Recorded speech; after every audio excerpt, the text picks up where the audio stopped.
Hello and welcome to the 50 Shades of Gender podcast. We get curious about all things gender, sex, and sexuality, as well as relationships, feminism, the inclusive kind, mental health and kink, and all that makes us humans unique and diverse. From body positivity to body dysmorphia, it's all welcome here. Come with us on a journey of inclusion, acceptance, and respect. I'm your host, Esther Lemons. I identify as a cisgender woman, and my pronouns are she and her. In this episode, I have a conversation with Rachel Lawson, a keen traveller and regular speaker at tech events, usually on the subject of community building. Rachel's pronouns are she and her, and she's not fond of using gender labels for herself. In her words, she is a woman and identifies as a motorcyclist, a technologist, and many other things. Find out what that means to Rachel in this episode.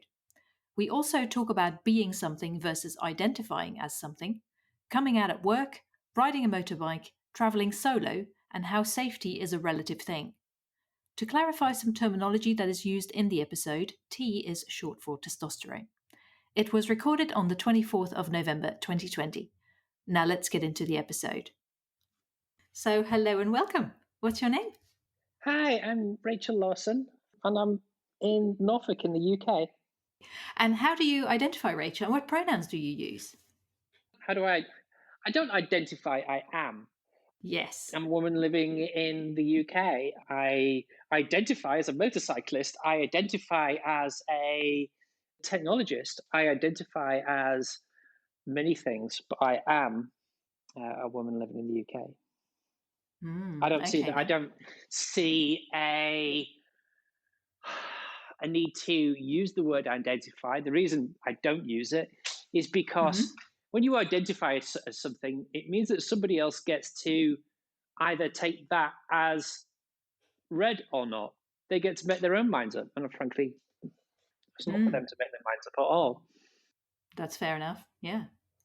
I mean, in conversations, I don't know if you have many conversations about gender with people, how do you refer to yourself? Do you use, assuming you use she, her pronouns, if that's right, I do. Please correct me. Yeah. So do you ever have conversations about gender with people, and how do you navigate it if you try not to use labels as such? I usually kind of just raise an eyebrow if someone makes a kind of feels like they wish to interpret things differently than I would. Simple as.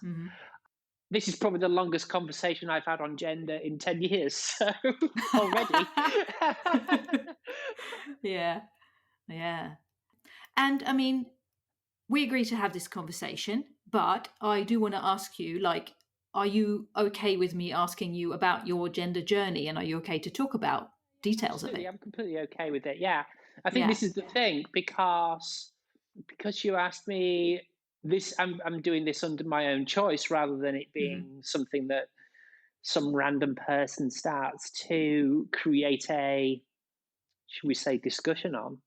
That I would not find acceptable. The fact that I've chosen to have this conversation is fine. And I suppose that I have and do talk about it a little bit on occasions, I suppose.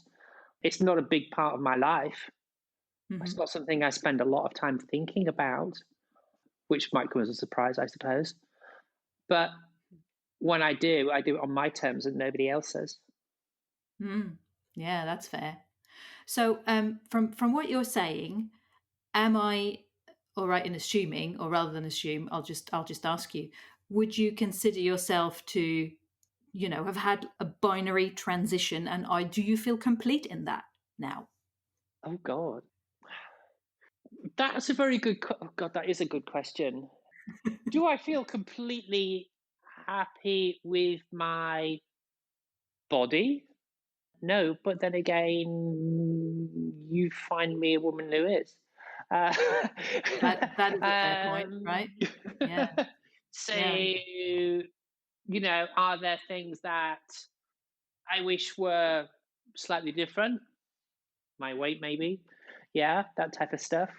The fact that my knee doesn't work right now, I've injured myself. That type of stuff is far more of occupies a higher item up the list of things occupying my brain than gender stuff Mm. or worrying about my gender presentation, etc. Yeah, Mhm. the fact that I can't run at the moment is a bit of a problem.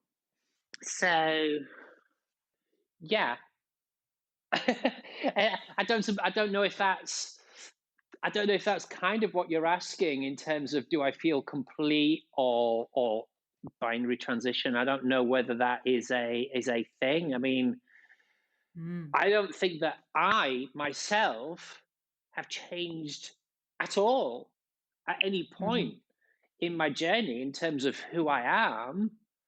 How Mhm. other people maybe guessed or interpreted who I am internally has changed massively, obviously. Mm.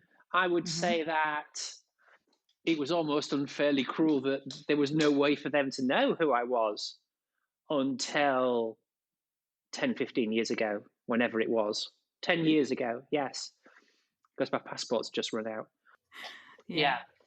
So only 10 years ago did people know that who I was, but I was already that person. Mm. Okay. Person has never changed. Rachel has always been Rachel Mhm. in my, it's in my sort of self view of myself. So yeah, I think that although my expression, how people can see who I am or see that part of who I am, because I see it as only a very small part of who I am. I've made it easier for people to see that and to therefore interact with me in the way I want them to interact with me. Mhm. But I've not changed. It's everybody else that's changed. Mhm. Mhm. Does that, That's an does that interesting even one. make sense? Yeah, I don't know. Yeah, maybe so. It does in a way, yeah. So basically, is it 10 years ago that you came out? Yeah, yeah. And Say yeah. 2009, I came out, and to everyone, all so kind of all at once. So Mhm. I did go through a period of, I don't know. I think when I started coming over to Norwich and bumping into various people and saying hello and starting to have a social life where some people knew me as Rachel, would have been Mhm. probably a couple of years before that, maybe 2007, 2008. I don't know, something like that. But I don't think I've changed. I've not Mhm. changed. No, I don't think so. Mhm. But the Yeah. ability for other people to know or be aware of more about me or this one aspect of me, yeah, that's been about 10 years.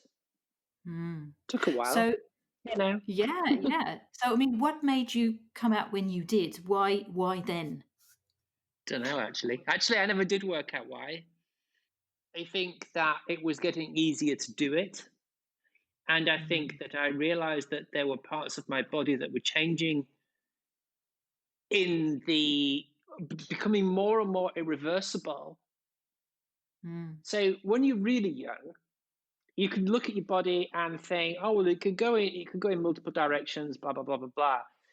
As you get older, things change on your body. You in my case, things were getting more masculinized in my body, my hair, that type of stuff. And it was probably coming to a point where rather than me being able to put something off and procrastinate, that was becoming less and less possible to do. Mm. So it was a case of if I don't make a decision now, I'll never be able to make a decision. Mm. And I think that helped me make the decision. I think that, don't get me wrong, I have been really lucky in many ways that I was never, how shall I say, big hairy bloke. Can't think of a better way of putting it. But so yeah, I mean, actually, to be honest, it was quite funny because once I'd come out and I'd started going to the doctors and stuff like this, and then they gender identity clinic said you need to go get a hormone levels before we start giving you anything like estrogen. They did the hormone levels, and my T level was like kind of like really low. So actually, in many ways, it was how shall I put it? It was, I was kind of lucky unlucky type thing that my body hadn't become massively masculinized over the previous years because there wasn't an awful lot doing it. So that made it more possible to do things in my 30s that would have been more challenging if I'd been, I don't know, full of tea all the time. Yeah. Yeah. That makes So, sense. Yeah. I'm not complaining. Yeah. Don't get me wrong. In that way, that made it easier. But I knew that there were things like hairline and all those types of things that if I didn't do something then in my mid-30s, that would have meant this was never going to work because I frankly hated wigs. They're horrible. I hate them. So uh, having worn one a little bit for a wee while, and then just say being able to have my own hair was a prerequisite to actually doing something. I would not have done this without being able to do that because I would have scratched my head off otherwise. So I'm being horribly practical about this. I didn't think I'd be so practical on this podcast. That's interesting. Well, it is whatever it is, however it sort of shows up. I think you need to leave this in because I think it's like it's a part of me. Is I'm this horribly practical person, and she says while putting bio oil on my neck. So yeah, I kind of maybe analyze things in that way and work out, can I do this, and be really sensible about it. So when I came out, I was working for a company in Cambridge, on a big scientific company, and working with people right across the business. And I was like, oh my God, how am I going to do this? Because I wanted to keep my job because they paid me. Again, practical, you see. Yeah. And I wrote this entire communications plan. I wrote this entire communications plan about how we were going to deal with the fact that even though I see you all these hundreds of people every day and dealing with everyone, like what was going on. So it was hilarious how I broke it all down, and I was horribly practical about the whole thing, which is just hilarious looking back now. But yeah, I think I took the HR department at my old employer by surprise, really, about how I how I went about things. Yeah. Yeah. So did that all go well, like at work then? How did that happen? How did it go? Yeah. It went really well. Actually, I had really good time at my old employer. They were really good. They needed reminding on a few things, and I know we've bumped into each other a couple of times, and I think you know that I don't take fools for gladly. And when people are, when HR is saying, "Oh, well, you need to do this or that," and I'm like, "No, that's not the law. This is how it's going to work." That type of situation. Wow. Yeah. is just me. I mean, that's part of who I am. Is if something needs saying, I'll say it.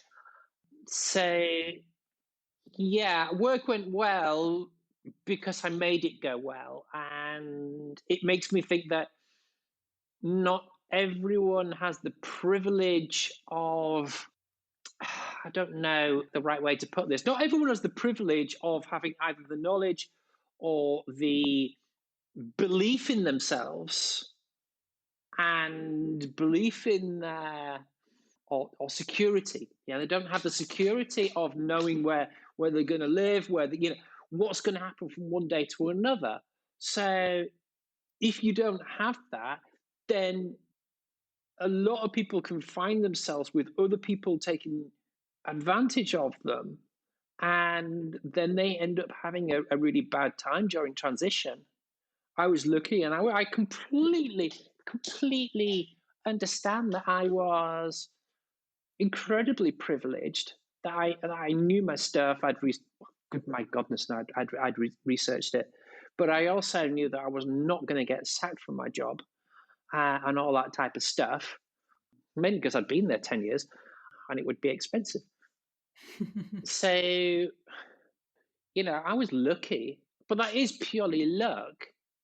Yeah, it's a privilege to be in that position, and there's so many people who don't have all of those things, an ability, that situation where they can just dictate to others how things are going to work, and they get frankly trodden on and abused and disregarded, and they end up having a bad time. And I feel really bad about that, and I wish there was kind of more that we could do to support each other during that time, even just like those first few weeks, because the first few weeks of coming out are massive and have a huge influence on the rest of your life, because it gives you a chance to set the precedent for everything else. If you start and you're successful with saying, no, this is the way it's going to work, I'm in charge of me, this is how you're going to support me, and be prepared to stand behind it and know that no one can take that away from you, it makes life so much easier. Yeah. So, when I went down to places like the gender identity clinic and they were losing documents all the time, well, I was on the phone making sure that they sorted it. And I knew, because I had time to research, exactly how to get them back sorted, how to speak to the clinical commissioning groups and all that type of stuff to actually get the money in place, because that all went wrong. Because if there's one thing that's terrible in this country, it's not the clinicians, it's the administrators. Yeah. And I know this from speaking to lots of different people, is the actual clinicians they're okay. They're pretty good at the gender identity clinics, but the administration of it is woeful. It's broken. So yeah, it's difficult.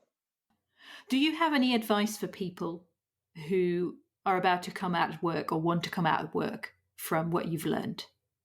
Plan it. Read, speak with other people, plan. Don't accept something that you're not happy with. Don't accept other people telling you how the way something's going to be it, oh, well, you've got to use this toilet or whatever. Or just say, this is the law. This is what we're going to do. If you don't like it, well, let's look at how we're going to deal with that, because, we need to talk about that. Don't accept that they want you to leave and then just leave, for God's sake. Yeah. They're there to support you. They have a legal responsibility to support you. Yeah. And don't be afraid to remind them of that if that's what's needed. But it's that belief in yourself and just saying, no, this is the way it's going to be. And those first few weeks really matter. It's tiring. It's tiring being told something other than what you know full well is the truth, but it's worth fighting the hell out of it.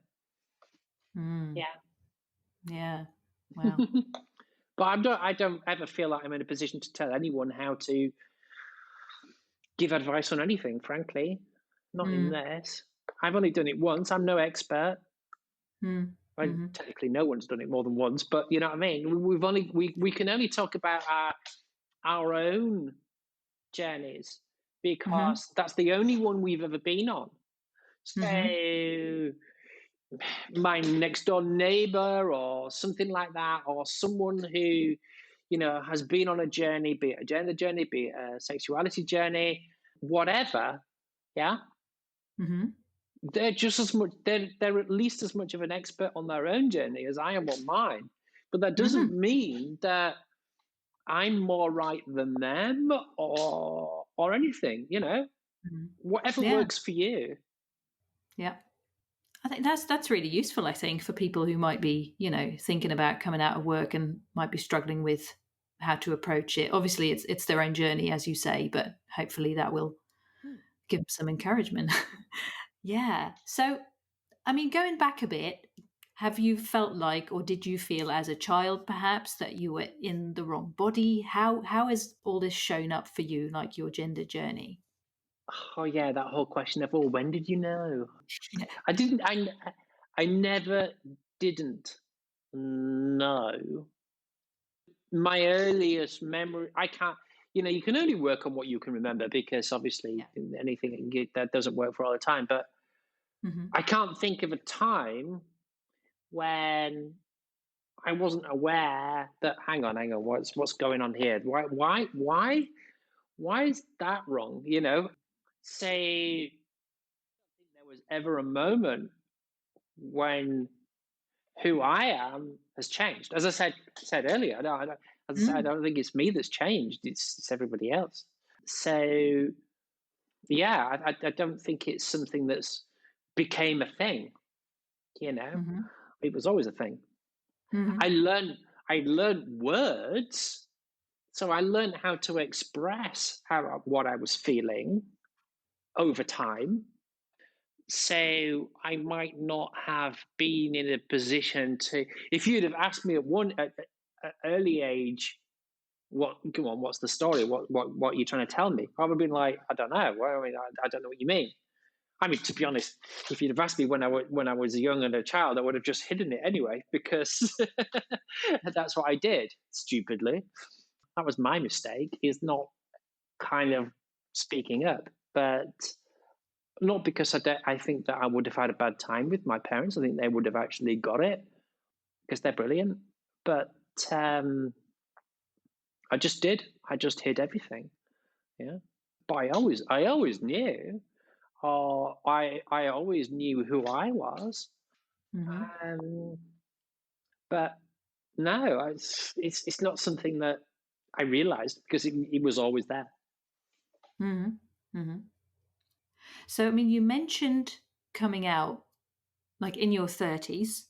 What Yeah, was what was adolescence like for you though? black and white mainly. No, yeah, it was all right. I mean, I wasn't horrendously depressed or anything. Yeah, Hmm.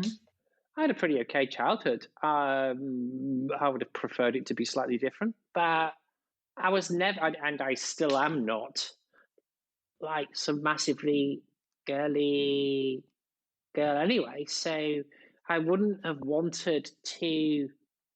The things that I did want to do about running around in the woods and stuff like that are the things that I still want to do and still do. So my childhood wasn't badly affected by the fact that how my gender was expressed to the outside world was different to how my gender was understood on the inside world. So, because the differences weren't all that great, frankly, Hmm. I was probably quite insular as a kid. So, I had plenty of friends, but I probably wasn't as open with them as maybe I would have been, or maybe they were. Yeah, that's probably the major difference because I knew what was going on in my head and I wasn't prepared to tell everyone at that time. So I kept a lot to myself. Hmm.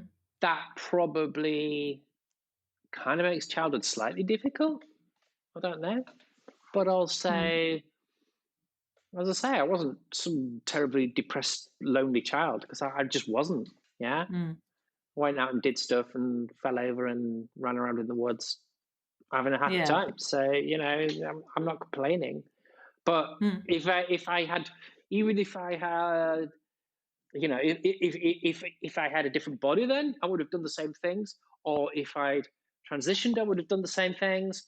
So Mm. Nothing changed in my I don't think that I would have the actual things I was doing day to day would have changed a lot, if that makes Mhm. sense. Yeah. Yeah, it does actually. Yeah. Yeah. I just realized how creaky this chair is. Come on. That's okay.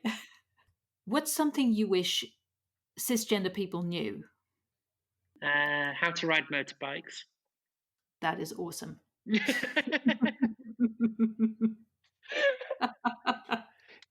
Because it might make them better car drivers, frankly. That's probably true, actually. That is Oh probably true. yeah. Yeah. Yeah. I think that maybe this probably tells you a lot about me and what I prioritize in my life. It's kind of it's not just the fact that I've been on a gender journey. It's like, wow, actually, you know what? I've tried to do a lot more than that. Say, do I think that the most important thing I wish people knew, gender probably wouldn't be the thing that I would be wishing for the most, or gender related subjects. I wish they Mm. knew that we really have to deal with things on, sort of, damage we're doing to the planet. I wish people knew about privacy better. I wish people would worry about lots of different things. Gender might focus at some point in that list. I just don't know where. Mhm. And of course, this view changes all the time. So there are days when either something happens or something like that, and I don't know. Usually, I've forgotten to put my patches on or something, and I'm going crazy. But there are days when we all have emotional moments and worry about ourselves and maybe gender and stuff like that. Yeah, it does come into it, but Mm. that's because I'm a moody person and my mood swings. I mean, I am.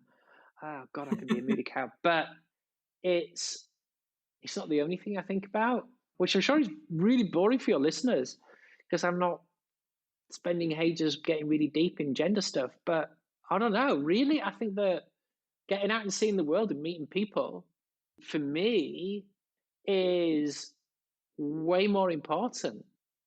Yeah. Mhm.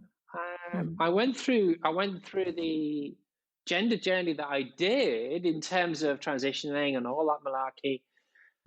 Interesting use of words to achieve the goal of people interacting with me in the way that I wanted them to interact.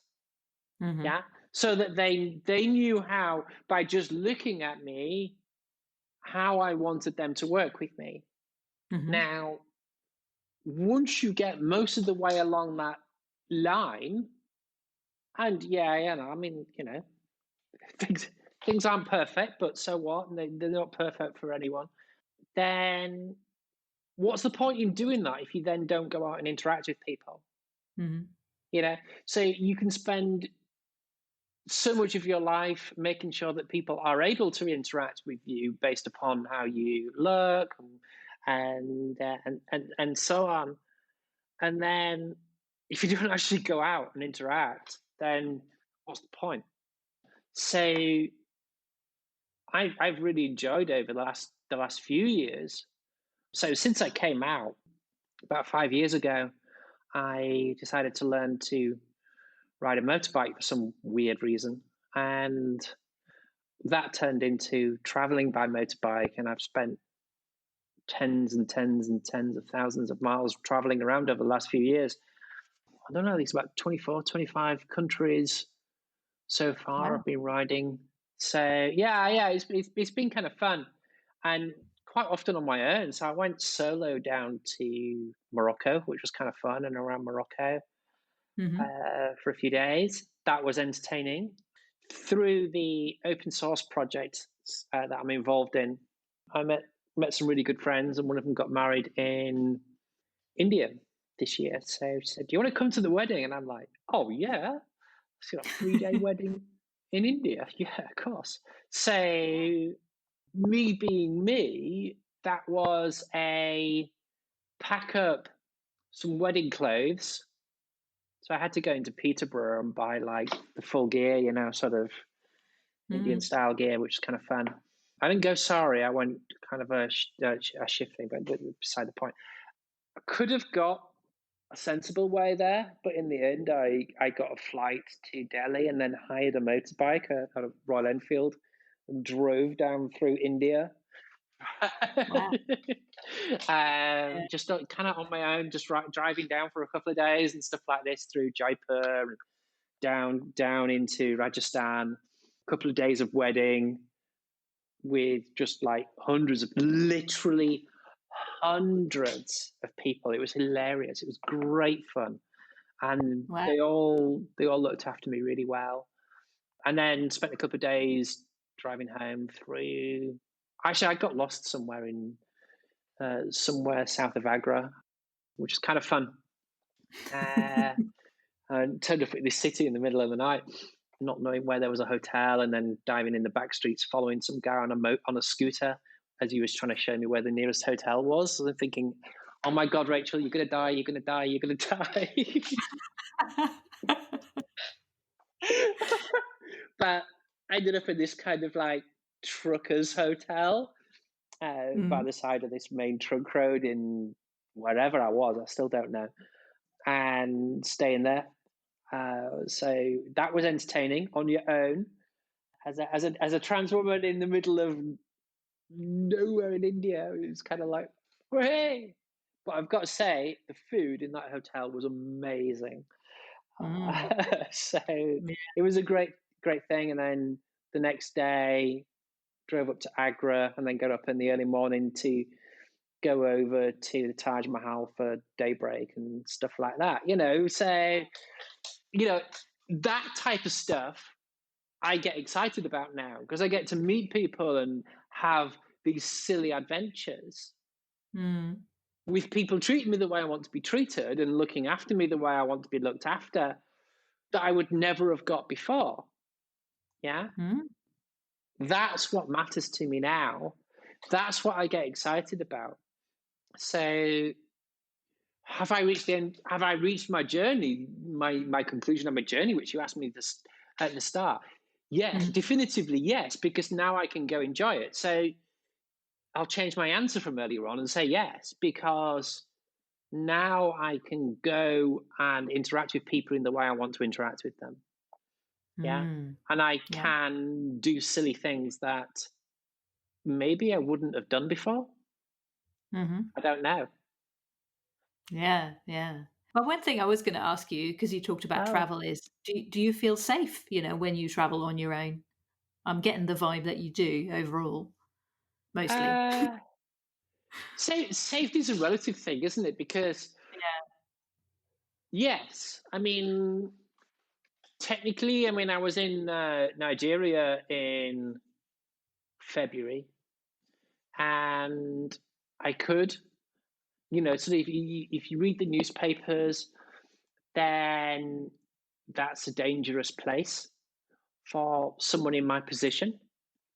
However, once I got, and literally because the opportunity to go to Nigeria came up the end of last year to go to a conference, an open source conference in Lagos that was amazing. And I knew that there were people who were organizing the conference that I'd met before at other things in London. And I knew it would be a good conference. And I wanted to go because I wanted to learn about open source and how it works in Africa and how that works and stuff because of my job. And also because we'd be like, oh my God, it's Nigeria. How can you not go? And I talked with a few friends. They were like, you're kidding. Why would you go there? No, what are you talking about, Rachel? You can't go there. Which kind of make me want to go even more. And I've got one very, very dear friend who was like, you've got a problem because you search for danger. And I don't think that's true. However, do I do things that she wouldn't do? Yeah, almost certainly. But I think that I view them in different ways than she would view them. So, do I think that I feel safe? Yes, in my definition of safe. And my definition of safe is not the same as my friend's definition of safe. Is not the same as your definition of safe, because we all have our own definition. I mean, I ride a motorbike, for goodness sake. You know, I mean, I can be wiped out any moment, anytime. Yeah. So definitions of, sort of that, do I feel safe, it's interesting. Do I feel that going to Lagos, going to experience that thing of going to Lagos and meeting all of these people, and it was amazing. Well, is it safe to miss out on that opportunity? Because I'm only ever going to get one opportunity to do something in my life and experience something in my life that not everyone gets a chance to do. I mean, a couple of years ago, I went to Moldova, which is a tiny little country just south of Ukraine, to the east of Romania, on the side of the, not Caspian, one of the seas out there, something. Dead Sea? Is it the Dead Sea or the Red Sea? Oh God, my Dead geography. Sea, something like that. Yeah. It's down there anyway. It's next to Romania. Down there, yeah. And the whole country, Moldova, has fewer visitors per year than my local Tesco has customers in a day. Wow. Yeah. So these are all opportunities. These are things that you've got an opportunity to do something. You've got to weigh up. Is it ultimately safe, or is there a danger of fear of missing out? Yeah. And working out where the fine line is between doing something because it'll be really exciting and you'll get to meet people you would never get to meet otherwise, and it being an event that's not to your liking or even puts you at danger, whatever it is. There's a mixture of the two. Yeah. And finding what that is for you is a personal decision that only you can make. And I think that mostly I've got it right. I've managed to go do some pretty cool things. I've found myself the only time I've ever had, literally the only time in my life I've ever had a situation where things were kicking off with a bit of like transphobia type thing was in, of all places, Brighton. Really? Yeah, the only place in the world. It was very late at night and it was the weekend. And Brighton is two cities. It's this really cool place during the week, and then it turns into something else at the weekend when everyone comes down from London for the weekend. And I got caught out. And a group of lads took exception to me, which it's like, whatever. It was quite early in my transition, but, just one of those things. But it puts into respect. So when I was in Lagos, that was great. Everyone looked after me. It was fantastic. I was a guest of theirs and they were brilliant. And I was in a room with 850 people trying to learn about open source from Nigeria, Ghana, Uganda, Kenya, loads of different places. And it was fantastic because I was getting to meet people that I would never have got to meet before. And I love that. I need breaks, it's, I like to go back to the hotel and have some time alone. And I like it when the Wi-Fi works, I've got to say. The Wi-Fi is important. Yeah, totally. Yeah, well, Brighton of all places. Oh my goodness. Yeah. So, when people talk about, is this place dangerous? I'm kind of like, well, the only place I've ever found myself at truly worrying, oh my God, this is starting to get bad now, and get something physical, then it was a place that people think is safe. And for me, it wasn't. Yeah. Yeah. Yeah. Oh, interesting. So, you know, Yeah. me going for a run in the morning when I was in Nashville, down by the river with all, you know, and there was just like loads of homeless people. And I'm stopping and asking the homeless people which way to go, and I'm like, yeah, whatever, it's cool. You know, they were fine. They were great. So it's, I don't know, maybe I've been lucky to try things out in a Mm. way that maybe other people haven't. So I know that's what feels safe and what doesn't feel safe for Mm. me. And as I say, safety is a relative thing. It's not. It's a two-sided thing, because if you don't do something, you're not doing it. You know, you're Mm. missing out on something, I Mm. would say. Yeah. Yeah, that makes sense. Yeah, totally. But I don't know. I could be wrong. Well, this is your story, so you can't be wrong about your story, can you? Really, That's true. right? Yeah. Wow. So, is there anything you'd like to say as we wrap up? Is there anything else you'd like people to know? Oh God. Put you on the spot. Yeah. Meet with people different to you. Actively go out and meet people different to you.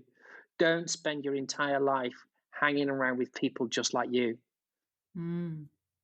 Yeah. Awesome. I love it. But no, I organize. Been organizing these things at work where we have a conference and we want people to come for the first time, where we get them scholarships to come in and so on. And I created this program. I call it sort of scholarship mentoring, where I was asking people who come to the conference every year to kind of buddy up with people who were there for the first time. Mm-hmm. And I was allocating. It was interesting because I just thought, well, I'll just allocate people randomly. You know, well, hey, look at the draw, see who you get.